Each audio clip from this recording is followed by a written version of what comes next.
Una iglesia en el sentir de Cristo. Es el tema que traigo en esta mañana para compartir con ustedes. Vamos a seguir con esa lectura que estamos haciendo del libro de los Hechos de los Apóstoles, porque si algo le conviene a la iglesia es tener claro cuáles fueron los principios de la iglesia del Señor.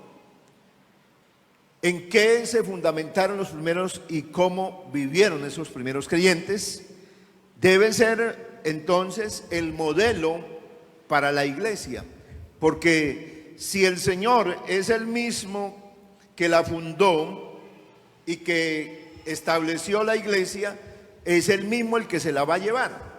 Así que la iglesia debe distinguirse por tener esas características. Comenzando el versículo 32, la palabra del Señor dice: y la multitud de los que habían creído era de un corazón y un alma.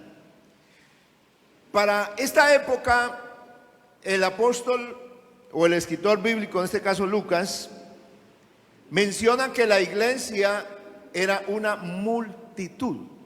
O sea que no estamos hablando de una iglesia en ese tiempo pequeñita, sino dice, y la multitud de los que habían creído. Así que en ese momento la iglesia tenía miles y miles de creyentes. Si con la primera predicación hubieron 3,000 convertidos, 3,000 bautizados, y ya en el capítulo 3, en el capítulo 4 habla la Biblia que habían ya más de 5,000 varones convertidos, sin contar las mujeres y los niños. Eso significa que la iglesia superaba ya más de 12,000 creyentes. Así que habían miles. ¿Dónde? En Jerusalén. Todavía la iglesia no había salido, o sea, no se había empezado la predicación fuera de Jerusalén. Simplemente estaba en Jerusalén y cerca en unos territorios de Judea, pero habían muchos creyentes. Pero hay una cualidad o hay una característica que se destaca aquí, y era que era de un corazón y un alma. Usa dos términos el escritor bíblico, y he buscado en varias versiones, traducciones de la Biblia, esos dos términos que se refieren al ser y a lo íntimo del ser humano, de la persona. Y entonces dice, era de un corazón y un alma, o sea, estaban ligados en lo que era en la mente, porque cuando está hablando del corazón se refiere a la mente, y cuando está hablando del alma se refiere a la parte del espíritu, y en esas dos cosas estaban en un mismo sentir. Dice, el versículo se explica en la siguiente frase, y dice, y ninguno decía ser propio nada de lo que poseía. O sea que en mente y en espíritu estaban en un mismo sentir. Todos iban enfocados en una misma cosa. Ninguno de los creyentes decía que lo que poseía en cuanto a los bienes materiales era mío. O sea que no existía en ese grupo de creyentes, en esa multitud de creyentes, no existía gente con esa característica propia de lo que ha sido la humanidad. La humanidad se ha debatido más que todo en el capitalismo. ¿En qué sentido? En decir, esto es mío. Y así encontramos al hombre. Yo puedo analizar al ser humano desde que nace, desde que da los primeros, como los primeros movimientos. El ser humano tiene como viene con esa naturaleza. Usted encuentra un bebé le entregan, tiene una cantidad de juguetes, y si lo llegan a llevar a otra casa, y encuentra una cantidad de juguetes, él tenderá a apoderarse de esos y va a hacer va a hacer notar que eso es de él, así no sea de él. El ser humano, así que desde que se empieza a mover, es así. Tiene como esa característica, tristemente por la naturaleza que lleva, de ser egoísta. De ser egoísta y de tener y buscar todo ¿para qué? Para acá. El ser humano es eso, siempre busca todo para acá. O sea, que si hay algo, tráiganlo para acá. Entonces el niño quiere el juguete para él y todas las cosas que ve a su alrededor. Y si llega alguien a tocarle lo que tiene, ya los que son padres y los que han criado hijos saben cómo es eso. Reaccionan. Así que esa es la naturaleza del hombre, porque el hombre natural, dice la Biblia, no puede percibir las cosas que son del Espíritu. Pero como aquí hay una iglesia que estaba llena del Espíritu Santo, hay una iglesia donde se manifiesta la gloria de Dios de una manera impresionante. Hay una iglesia que pide no lo que desea, no lo que es conveniente para ellos, sino lo que Dios quiere que se viva. Hay una iglesia que está pidiendo que se le dé valor, que tenga fuerza, que tenga libertad para que se siga predicando la palabra de Dios. Hay una iglesia que no ha demandado que Dios reprenda a los enemigos, que les caiga el juicio de Dios, que mire que Dios sí es justo, que Dios irá a hacer justicia. No, en lo que acabamos en los versos anteriores, que fue lo que prediqué el día jueves, usted encuentra que la iglesia no estaba pidiendo así. Pero el hombre, el ser humano egoísta, ¿cómo se manifiesta? El ser humano entonces pide, si algo le está pasando, si alguien le está haciendo mal, Señor, repréndalo. Señor, que le caiga no sé qué más. Señor, y empieza de esa actitud vengativa. Porque entre otras cosas, otro de las grandes características tristes del hombre que le afloran es la venganza. El ser humano es vengativo. Apenas le hacen algo, nos hacen algo que no nos gusta, oiga, reaccionamos tan mal, reaccionamos mal. O sea, ya ni le queremos hablar a la persona, y ya esa confianza que le tenemos se cambia. Esa manera pacífica de hablar cambia por una manera agresiva. Esas son las cosas tristes del ser humano. Pero una iglesia de verdad con el Espíritu Santo tiene una característica distinta.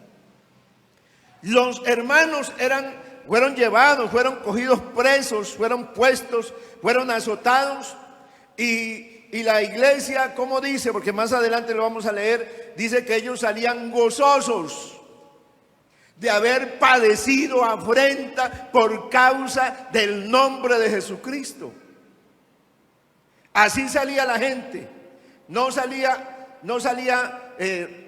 con ese espíritu, Señor, reprenda esos malignos, no.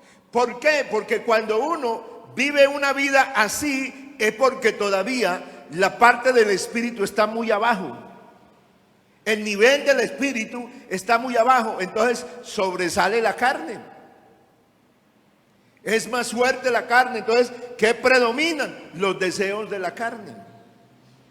Pero aquí hay una iglesia que tiene en corazón y en alma, están en un mismo espíritu. ¿Por qué? Porque en ellos está cumpliendo lo que dice Pablo: haya pues en vosotros este sentir que hubo en Cristo Jesús. O sea, esta es una iglesia con el sentir de Cristo. Eso, todavía Dios no ha cambiado el modelo, Dios propone lo mismo, no cambia. Dios quiere que la iglesia siga siendo la misma. Amén. Así como la iglesia del comienzo fue movida por el Espíritu Santo, la iglesia del final también será movida por el Espíritu Santo. Gloria a Dios. ¿Para qué? Para que la iglesia llegue a eso, a la plenitud de Cristo. Hasta que todos lleguemos, dice la Biblia. Aquí no habla de que lleguen unos poquitos, sino hasta que todos lleguemos a la unidad de la fe. Dice Pablo escribiendo a los Efesios. Gloria a Dios. Pero mire la situación de hoy. Hoy hay gente que cree de una manera, hay gente dentro de la misma iglesia que cree, no, es que las cosas son así. Y el otro dice, no, es que las cosas son así. Y otro dice que no, es que es así. ¿Ahí hay unidad? No hay unidad. Pero Dios propone una iglesia, dice, hasta que todos, no dice hasta que unos pocos lleguen, sino hasta que todos lleguen a la unidad de la fe. ¿Y cómo se va a conseguir la unidad de la fe? Dice, y del conocimiento del Hijo de Dios, a un varón perfecto, conforme a la medida, a la estatura de la plenitud de Cristo, para que ya no seamos niños, llevados por doquiera de todo viento de doctrina. Ese es el propósito de Dios para la iglesia. Entonces, ¿por qué la iglesia no puede tener el sentir de Cristo? ¿Por qué? Porque no oye a Cristo. Ahí está el problema.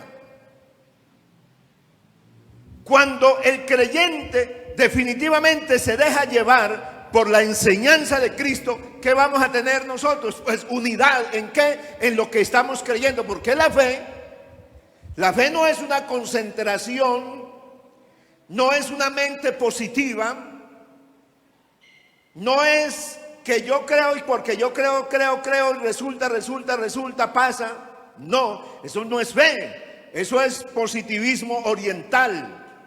La fe nuestra está puesta aterrizada en la palabra. Amén. Tiene que estar aterrizada en la palabra de Dios, porque de lo contrario no será trascendente, será vana. Porque Pablo habla de la fe vana. Pablo dice, si creemos, si estamos hablando de Cristo y Cristo no resucitó, entonces nuestra fe es vana y vana la predicación. Así que la fe tiene que estar puesta en un hecho que trascendental, en un hecho real. Y nuestra fe está puesta en que Cristo murió y resucitó de entre los muertos. Eso la hace diferente, porque estamos creyendo entonces en uno que está vivo. Por eso la iglesia del comienzo, o la iglesia primitiva, empezó a tener claro la enseñanza, porque ¿qué dice la Biblia en el capítulo 2, desde el verso 42 en adelante? Y perseveraban todos en la doctrina, o sea, en la enseñanza de los apóstoles. Lo que los apóstoles enseñaban, la iglesia lo guardaba.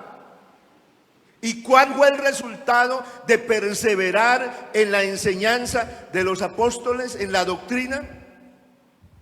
Mírenlo, mire la iglesia más adelante. Esto se llama el fruto de la iglesia. ¿Cuál era el fruto de la iglesia en ese tiempo? Tenía el sentir de Cristo. Tenía el sentir, ¿por qué? Porque ninguno decía ser suyo nada de lo que poseía, sino que tenían todas las cosas en común. O sea, había comunión total, había comunión perfecta. Había el sentir en ellos de qué, no de esto es mío, sino que todos entendían que lo que había, que lo que poseían, no era de ellos, sino era de Dios. Esa era la diferencia de la iglesia del siglo I y la iglesia del siglo XXI. Ahora sí, se queja la gente, dice, ahora en la iglesia, porque hay veces hablamos con una arrogancia, ¿sí? Ahora en la iglesia no pasan milagros. Así. ¿Sabe por qué no pasan milagros? No, y a veces se culpa cuando el que habla así está culpando al pastor, está culpando a los líderes. Ahora no pasan milagros. ¿Sabe por qué pasaban los milagros en el siglo I? Porque la iglesia estaba dando el fruto del Espíritu. Porque la iglesia en la oración no era para pedir para ellos que el Señor los librara, que el Señor les diera buenos tiempos, que el Señor les pusiera esto y les pusiera posesiones. No, esa no era la oración de la iglesia en el principio. La iglesia en el principio oraba para que el Señor les permitiera llevar la palabra a muchas personas, y mientras tanto, mientras se predicaba la palabra, que extendiera su mano y se hicieran señales, prodigios y milagros mediante el nombre de tu santo Hijo Jesús. Eso dice la Biblia y esa era la oración. Pero compare usted la oración de la iglesia del siglo I con la iglesia del siglo XXI.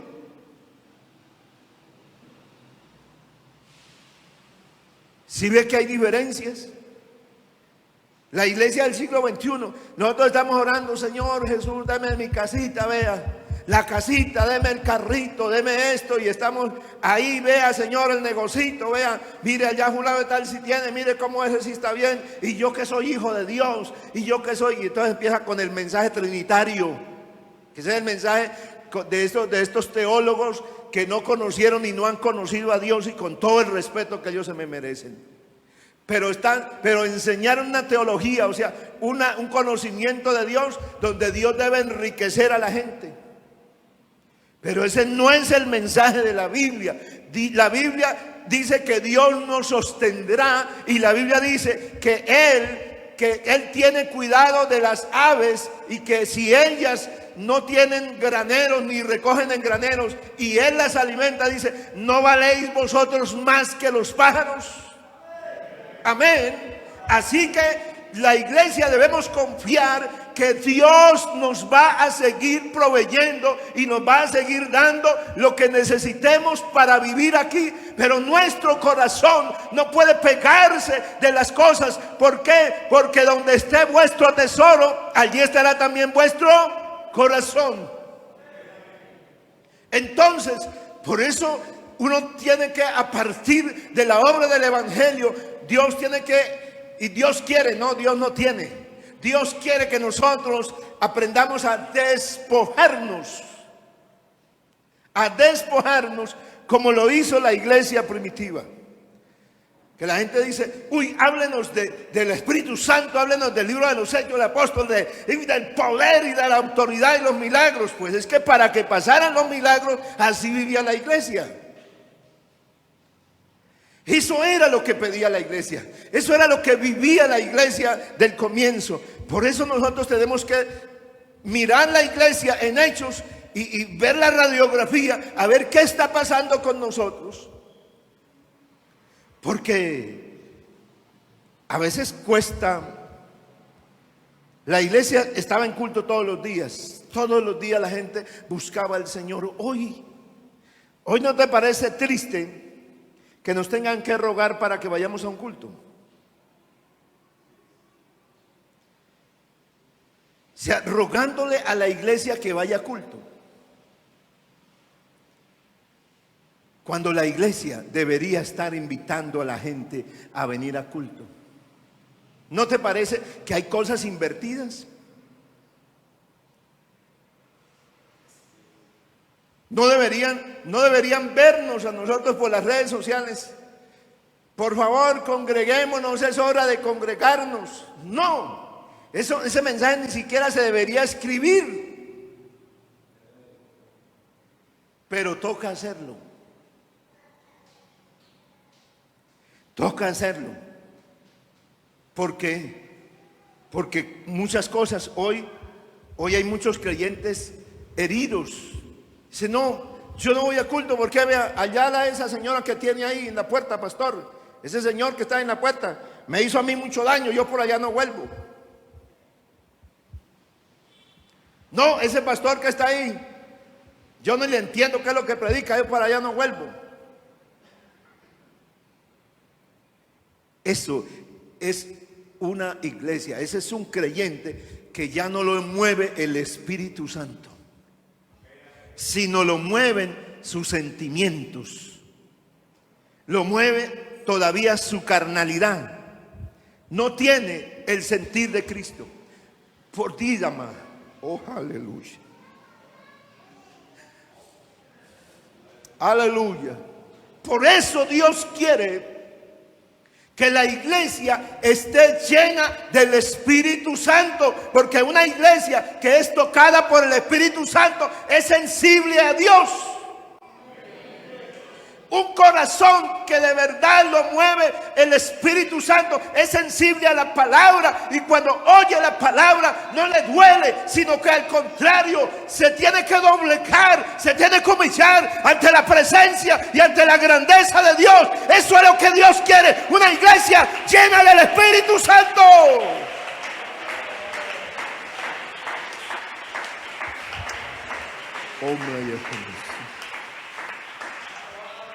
Aleluya.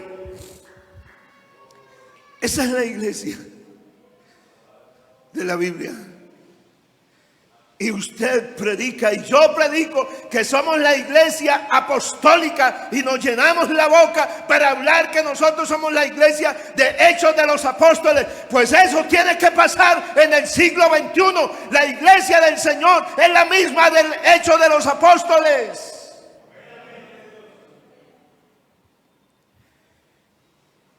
No está pidiendo Dios hoy que la gente venda las propiedades, porque allá lo estaban haciendo. Tenían todas las cosas en común, así que no había entre ellos necesitado, porque todos los que poseían heredades o casas las vendían y traían el precio de lo vendido y lo ponían a los pies, o a disposición de los apóstoles, y se repartía a cada uno según la necesidad.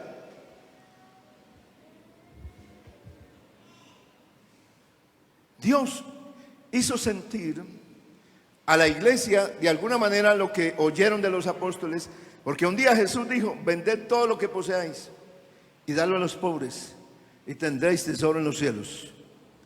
No os hagáis tesoro en la tierra, donde entran ladrones y donde entra la polilla y minan. Haceos tesoros en el cielo. Y eso era lo que los apóstoles le repetían a los creyentes.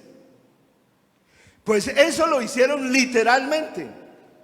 Vendieron todo, entregaron todo, se desprendieron y lo repartieron. Pero claro, ahí había un plan. Si usted me sigue en todas estas enseñanzas, te voy a mostrar por la Biblia todo el plan de Dios en Hechos, para llegar con la iglesia hasta donde estamos. Por eso, si usted quiere ver la iglesia, hay que ver Hechos de los Apóstoles, hay que leerlo y hay que escucharlo.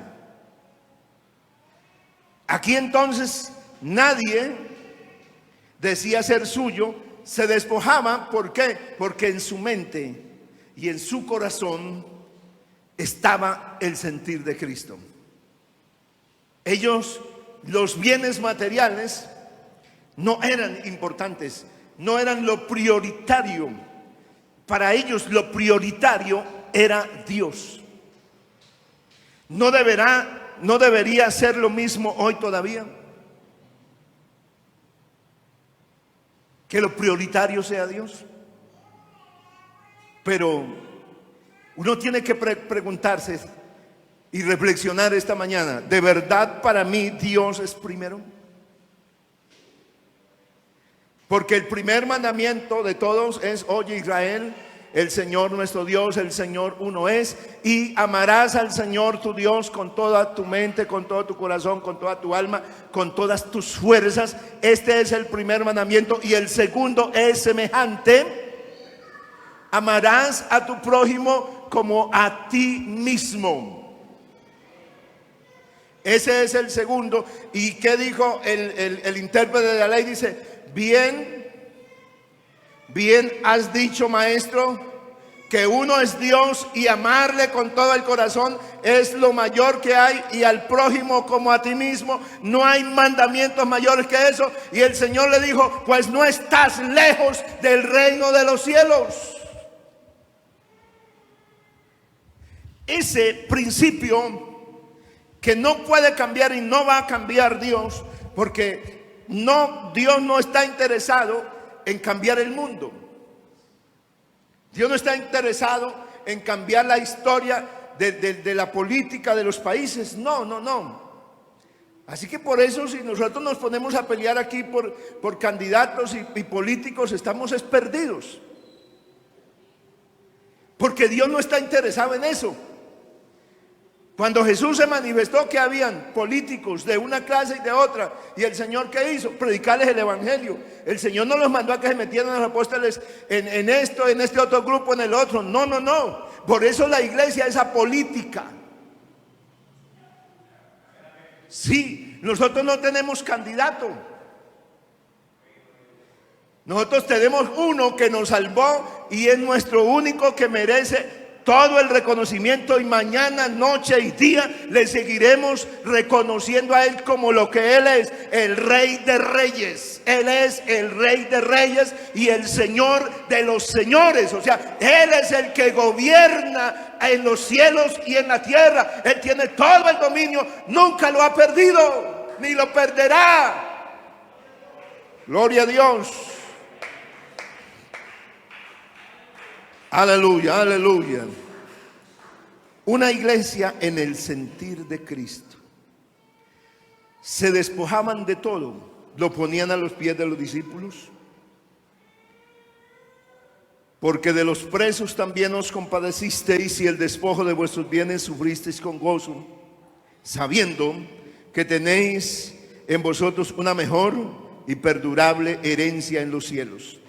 A los hebreos, el escritor de los hebreos en el capítulo 10, verso 34 dice eso: de los presos os compadecisteis, y el despojo de vuestros bienes sufristeis con gozo, sabiendo que tenéis en vosotros una mejor y perdurable herencia en los cielos. La iglesia se despojaba y lo hacía con una alegría, con un amor, porque todos tenían en común todas las cosas. Pero en contraste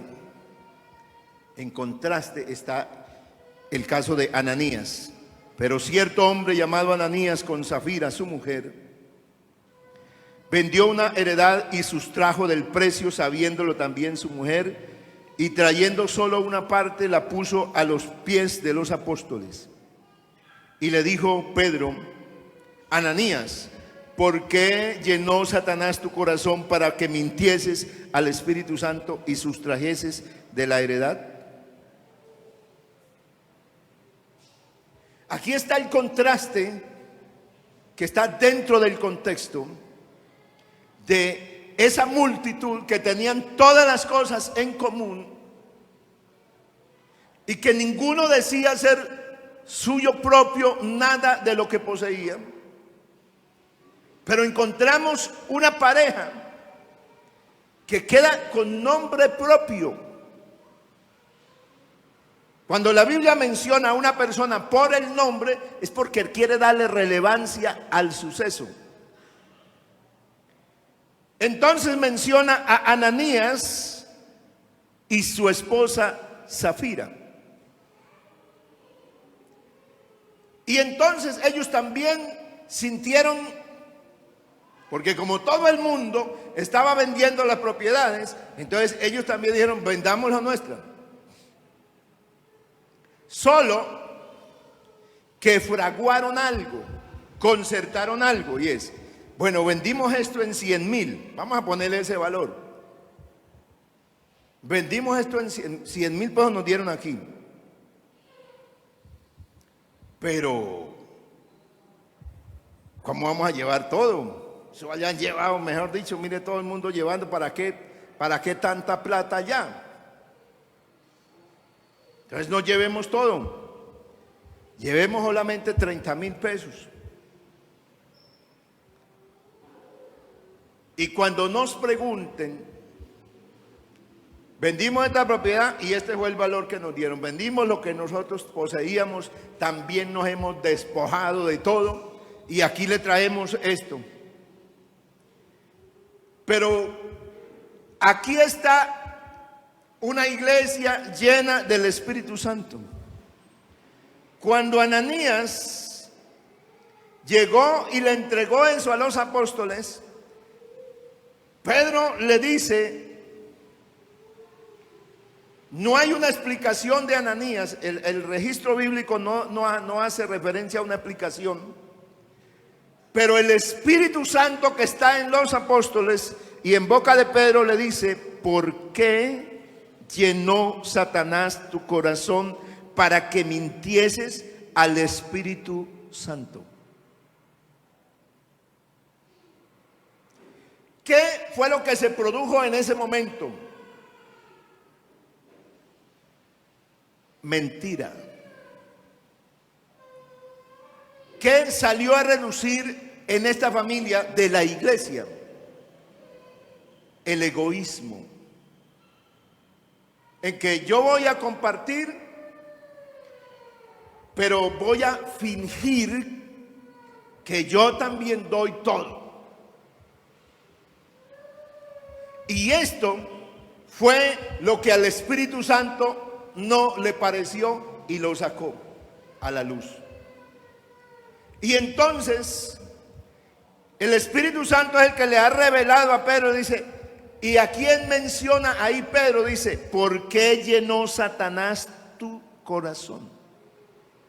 La iglesia estaba llena del Espíritu Santo y en un corazón y un alma tenían un mismo sentir, pero aquí había un creyente, una pareja de creyentes que dejó que otro se le metiera y lo llenara.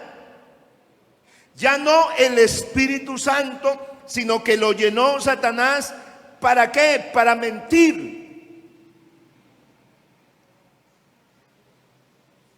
y sustrajese del precio de la heredad.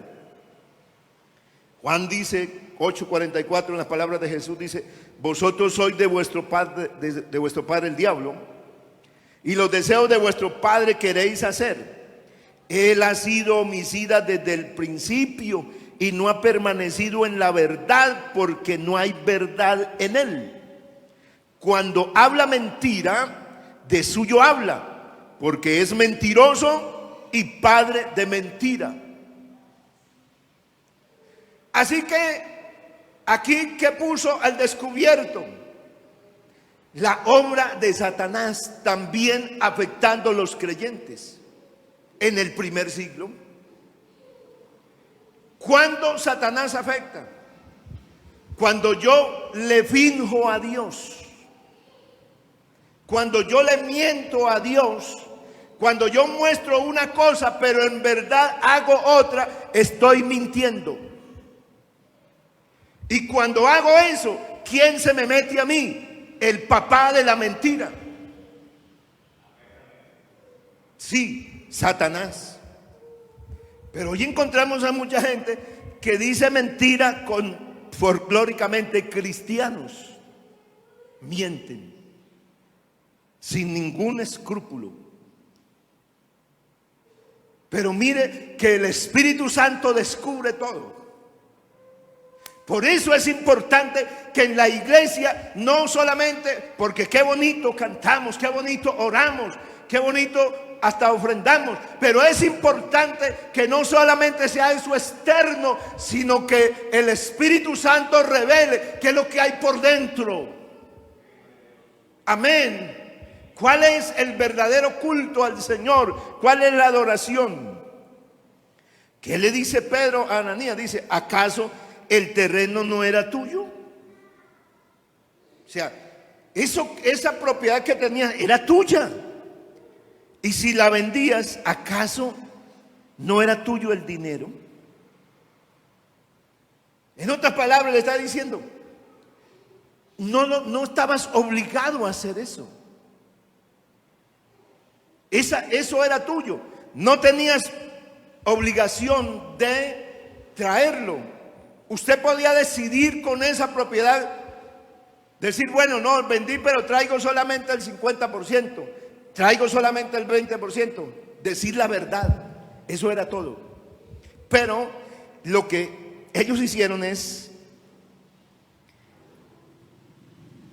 ponerse de acuerdo para hacerle creer a los apóstoles y a la gente que ellos también eran como todos los otros, que ellos también daban todo cuando habían retenido una parte. Así que mire lo peligroso que es, mire lo peligroso que es hacer las cosas a medias, no hacer las cosas correctas. Trae consecuencias. No le has mentido a los hombres, mire, sino a Dios. Aleluya. Por eso usted, cuando trae la ofrenda, cuando traiga sus diezmos, ojo con eso. No le quite. No diga, vea, ahí traigo,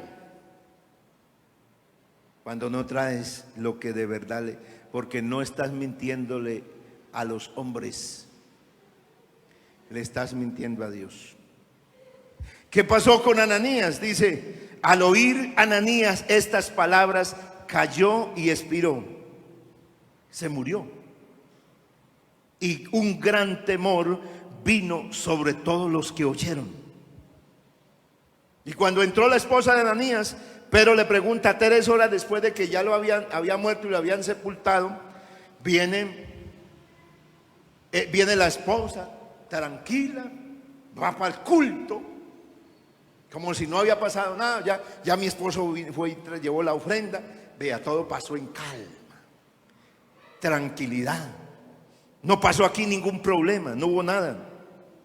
Entonces el apóstol le dice, Pedro, verso 9 del capítulo 5, ¿por qué?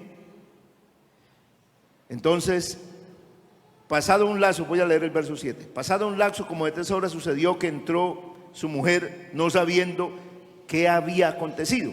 Entonces Pedro le dijo, dime, ¿vendiste en tanto la heredad? Porque ahí Pedro tenía claro el monto, el valor, porque Ananías le había dicho cuánto era el precio. Entonces Pedro le dice, ¿vendiste en tanto la heredad? Y ella dijo, sí, en ese precio se vendió. Y entonces le responde Pedro, pero no era Pedro, era Dios, porque Dios estaba ahí. ¿Por qué conviniste en tentar al Espíritu del Señor? Mire lo delicado. ¿Por qué? Porque en ese sentido Pedro le está diciendo, no solamente es mentir, sino es tentar al Espíritu del Señor. Y aquí ya no menciona el Espíritu Santo, sino menciona directamente a Cristo, a Jesús. Dice, ¿por qué conviniste en tentarlo? Porque ¿quién fue el que quiso tentar al Señor? Pues Satanás.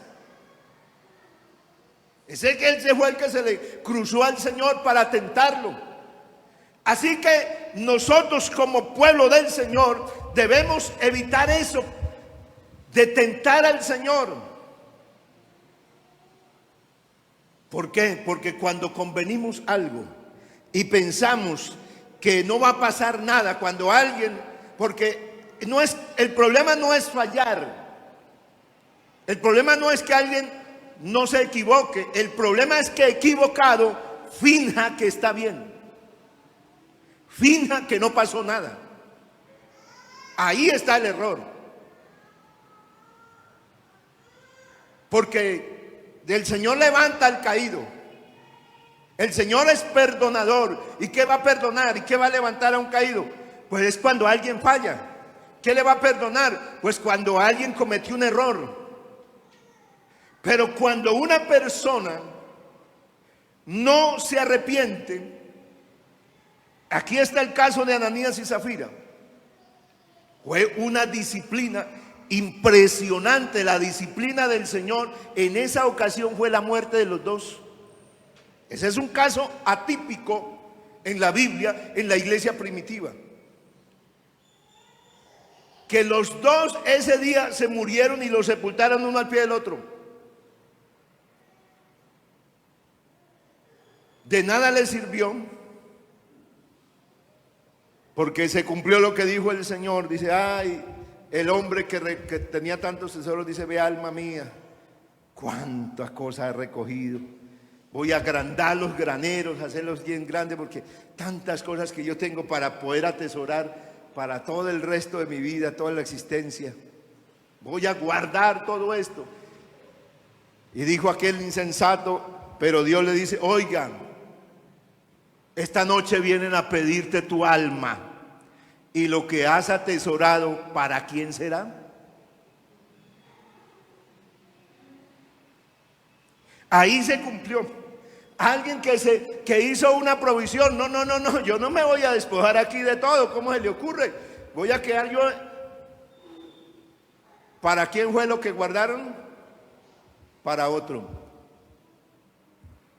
Por eso una iglesia en el sentir de Cristo es una iglesia que aprende que lo que tenemos es de Dios. Amén. Que los bienes materiales son útiles. No estamos diciendo que no sirven, son útiles y nos beneficiamos todos los días de ellos, pero no son el fin nuestro. Los bienes materiales simplemente son los vehículos que nos sustentan y nos ayudan, pero el fin nuestro es el cielo. Amén. Por eso deberíamos nosotros aprender ¿a qué? Hacer lo que dice la Biblia. Ninguno busque su propio bien, sino el del otro. A Jehová presta el que da al pobre, y el bien que ha hecho se lo volverá a pagar. Dad y se os dará, medida buena, apretada, mecida y rebosando, os darán en vuestro regazo, porque con la misma medida con que medís, os volverán a medir. Vamos a estar en pie.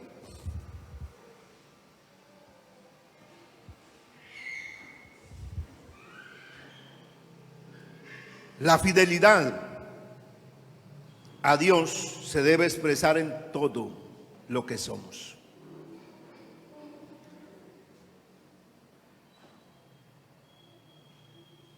El corazón de muchos hoy se ha vuelto insensible. Se muere una persona y un escándalo. Ahorita se mueren, se murió el otro, se murió el otro y ya. Se enfermó el hermano que está agonizando. Ay, sí, se enfermó. Y ha pasado una factura, la naturaleza esta de aquí, de esta carne, como a volvernos insensibles. ¿Por qué? Porque falta el Espíritu. Donde está el Espíritu Santo, no puede pasar eso. Donde está el Espíritu Santo no se finge ser cristiano, se es cristiano. Donde está el Espíritu Santo no hay egoísmo. Es que esto es mío. ¿Yo cómo voy a darles allá si esa gente allá tienen? ¿Yo por qué voy a llevar eso si antes yo tengo necesidad y a mí nadie me ayuda? A mí me toca es trabajar con mis propias manos. A mí me toca es con el mismo sudor nuestro. ¿Yo por qué tengo que llevarles allá? Corazón egoísta. Mire, cuando todos esos pensamientos se nos meten a nuestro corazón, es Satanás el que los está metiendo. ¿Yo por qué tengo que ofrendar? ¿Yo por qué tengo que llevar ofrenda?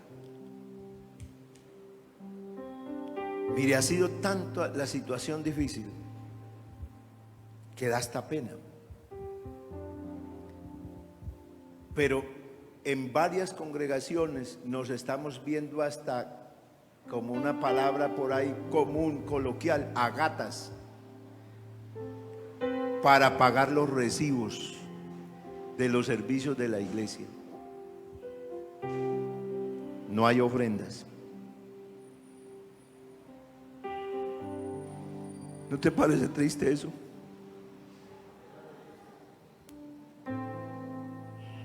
Que eso nos pase. Y cuando ofrendamos, ¿qué damos? Pues de lo que quedó. Dicen, yo no tengo nada porque no me quedó nada. Damos limosna. Todavía tenemos la iglesia romana metida aquí. En la iglesia romana nos enseñaron a dar limosna. Pero aquí aprendimos a ofrendar.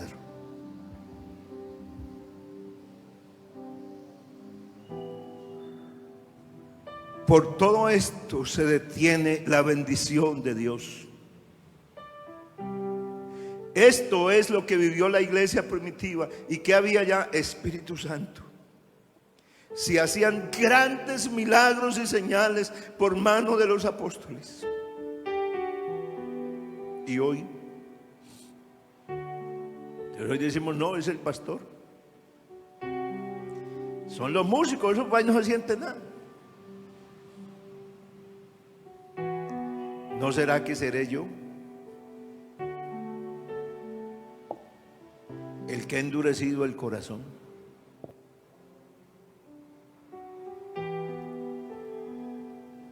No le vuelvas a traer más limosna a Dios, en todo el sentido de la palabra. Si viniste a culto, dale culto a Dios. Ahora venimos, ya nos podemos arrodillar. Les informo nuevamente que nos podemos arrodillar. Si usted no está enfermo en las rodillas, se puede arrodillar. Si está enfermo, ore sentado. Pero ya nos acostumbramos a ni a orar siquiera. Ya no hay oración. Que canten los músicos. No cantamos. Todo eso hay que cambiarlo.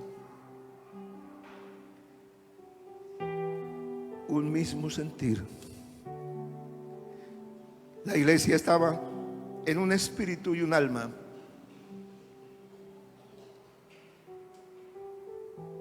Si la iglesia llega a orar de verdad, todos llegamos a orar, ¿usted no cree que puede pasar algo en el culto?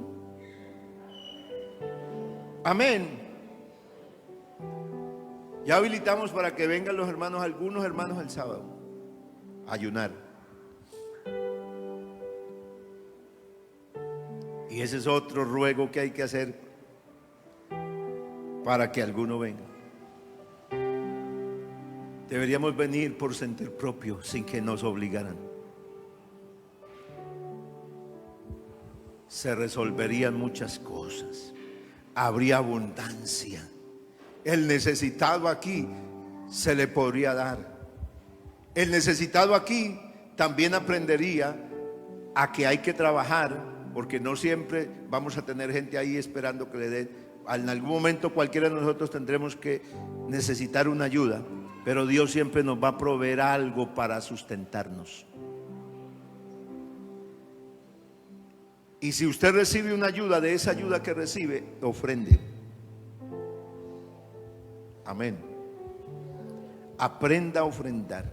Aprenda a darle a Dios lo que es de Dios, como dijo el Señor, a Dios lo que es de Dios y al César lo que es del César. Pero no le recortes. ¿Sabe cuál es mi secreto? Y te lo voy a decir y aquí termino. Yo también fallaba en las ofrendas, porque daba algunas ofrendas y cuando ya en los últimos cultos ya se me acababa la plata. Entonces, y así, ay, qué pena. Entonces aprendimos algo. Cuando recibimos nuestra mesada, sacamos aparte la ofrenda de todo. Esta es ofrenda misionera, estas son las ofrendas generales. Y así como se reserva para pagar la cuota, para pagar los servicios, el teléfono, así ahí mismo dice, esta es la ofrenda. Y el diezmo al pastor se lo liquidan directamente los diáconos.